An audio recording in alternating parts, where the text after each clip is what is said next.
Assalamualaikum warahmatullahi wabarakatuh. Kembali lagi dengan saya Azza Muftuha Rais dengan NIM 23070190050 kelas 5B Teknis Matematika IAIN Salatiga. Di sini saya akan membahas tentang materi model pembelajaran Think Hardware atau TTW. Dalam materi tersebut saya akan menjelaskan mengenai konsep dasar, langkah-langkah pembelajaran dari TTW, dan kelebihan kelemahan dari TTW. Untuk materi yang pertama yaitu tentang konsep dasar. Mari kita simak secara bersama-sama. Pembahasan yang pertama mengenai konsep dasar. Adapun konsep dasar di sini saya menjelaskan mengenai yang pertama tentang penemu Think Hardware atau TTW. Model ini pertama kali diperkenalkan oleh Winker dan Laughlin. Sesuai dengan namanya, model ini menjelaskan bahwa sebuah model pembelajaran yang menekankan pada suatu aspek tertentu yang dimana siswa di sini dituntut untuk berpikir, kemudian berbicara, dan selanjutnya menuliskan apa yang telah dibicarakannya tersebut. Adapun penemu-penemu yang lainnya, yang pertama menurut Piccolo, Harbaugh, Carter, dan Capraro berpendapat bahwa komunikasi merupakan bagian penting dalam kehidupan sehari-hari. Bentuk komunikasi ini dapat berupa tulisan maupun lisan. Dan yang kedua menurut Sumarmo. Sumarmo berpendapat bahwa komunikasi yang matematis merupakan kemampuan yang dapat menyertakan dan memuat berbagai kesempatan untuk berkomunikasi. Dan yang ketiga menurut Huda berpendapat bahwa Think Hardware atau TTW adalah strategi yang memanfaatkan berbahasa secara lisan dan menulis bahasa tersebut dengan lancar. Dengan demikian, model pembelajaran Think Hardware atau TTW adalah suatu pembelajaran atau suatu tipe pembelajaran yang kooperatif yang terdiri dari berbagai anggota dalam suatu kelompok yang bertanggung jawab atas bagian materi belajar dan mampu mengajarkan materi tersebut kepada anggota ataupun dengan kelompoknya. Penjelasan konsep dasar yang kedua yaitu tentang pengertian dari think, talk, dan word sendiri. Adapun pengertian dari think atau berpikir yaitu tahap berpikir ini melibatkan pikiran mahasiswa sendiri dalam memberikan respon terhadap masalah yang telah diberikan sehingga dapat menimbulkan konflik kognitif. Proses berpikir mahasiswa tersebut memerlukan waktu yang banyak sehingga dosen perlu mengalokasikan waktu sesuai dengan kemungkinan lamanya proses berpikir mahasiswa.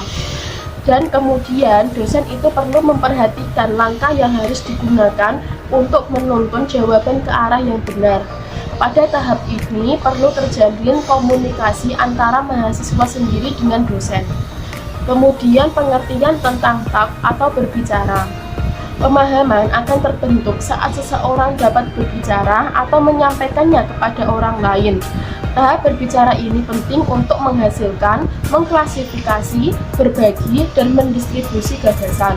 Oleh karena itu, dosen perlu memberikan fasilitas yang baik agar mahasiswa dapat saling berbicara sebagai sarana bertukar ide matematika.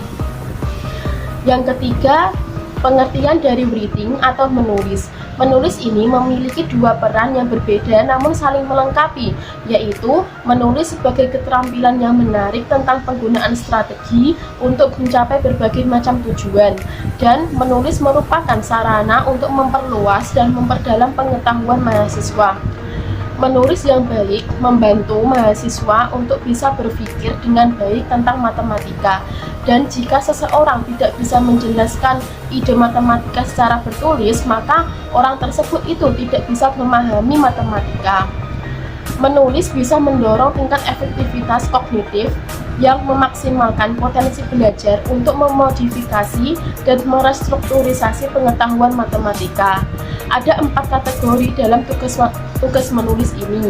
Yang pertama, mencatat aktivitas pembelajaran. Yang kedua, memecahkan masalah matematika. Yang ketiga yaitu menjelaskan ide matematika. Dan yang terakhir tentang menulis proses pembelajaran.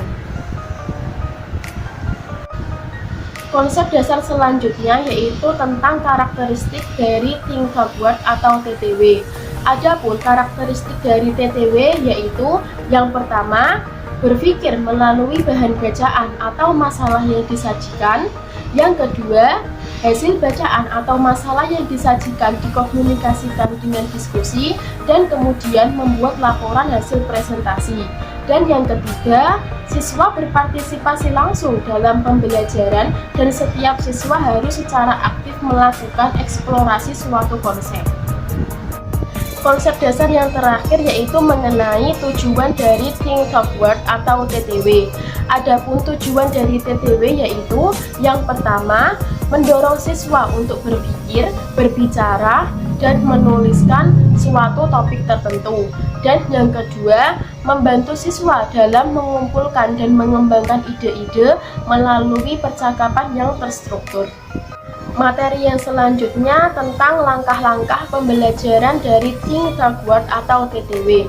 Adapun langkah-langkah pembelajaran dari model pembelajaran tersebut yaitu yang pertama, guru membagi lembar kerja siswa atau LKS yang memuat situasi masalah bersifat open-ended dan petunjuk serta prosedur pelaksanaannya. Dan yang kedua, siswa membaca teks dan membuat catatan dari hasil bacaan secara individual untuk dibawa ke forum diskusi atau Think. Yang ketiga, guru membagi siswa dalam kelompok kecil yang berjumlah 3-5 orang. Yang keempat, siswa berinteraksi dan berkolaborasi untuk membahas isi catatan atau tag. Yang kelima, guru berperan sebagai mediator lingkungan belajar. Yang keenam, siswa mengkonstruksi sendiri pengetahuan sebagai hasil kolaborasi atau work. Yang ketujuh, perwakilan kelompok menyajikan hasil diskusi kelompoknya di mana kelompok lain akan memberikan suatu tanggapan. Dan yang terakhir, siswa dan guru secara bersama-sama membuat kesimpulan atas semua materi yang baru saja dipelajari. Untuk materi yang terakhir yaitu mengenai kelebihan dan kelemahan dari Think Talk Word atau TTW.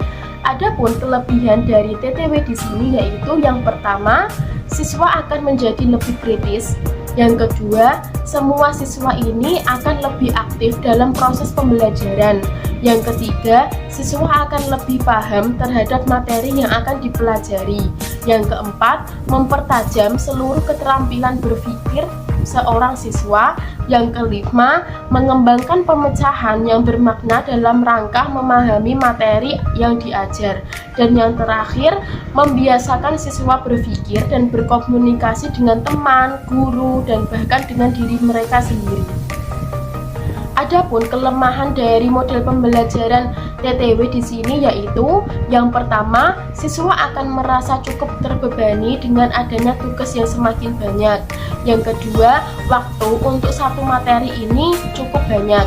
Yang ketiga, ketika siswa bekerja dalam suatu kelompok, biasanya lebih banyak didominasi rekannya yang cenderung lebih pandai.